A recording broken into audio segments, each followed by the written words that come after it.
जय शिवराय मित्रांनो पुन्हा एकदा स्वागत आहे आपल्या नवीन व्हिडिओमध्ये। मित्रांनो, आज भव्य दिवस मौजे कोरेगाव हिंद केसरी मैदान आज पार पडत आहे। तर मित्रांनो, या मैदानामध्ये आपल्या सर्वांचा लाडका मोहिल शेठ यांचा बकासूर आणि मल्हार नक्की कोणत्या गटात पळाले व गटाला नक्की काय प्रकार घडला हे आपण या व्हिडिओच्या माध्यमातून बघणार आहोत।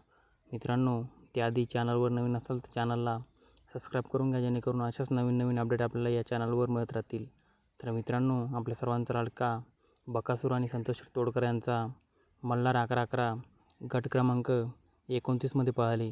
मात्र मित्रांनो, त्यामध्ये बकासूर आणि मल्हारची गाडी तोंडालाच फॉल झाल्यामुळं बकासूर आणि मल्हारची मित्रांनो गटालाच हार झाली आहे। मित्रांनो, बकासूर आणि मल्हारला पुढील मैदानासाठी खूप साऱ्या शुभेच्छा व पुढील मैदानात नक्कीच मोठा कमबॅक बकासूर आणि मल्हार करतील। तसेच मित्रांनो, विठ्ठल नाना यांचा चिक्या आणि हरण्यासुद्धा मित्रांनो गटाला गाडी फॉल झाल्यामुळं त्यांचीसुद्धा गटालाच हार झाली आहे। मित्रांनो, माहिती आवडलं तर चॅनलला सबस्क्राईब करून घ्या, जेणेकरून अशाच नवीन अपडेट आपल्याला या चॅनलवर मिळत राहतील। धन्यवाद।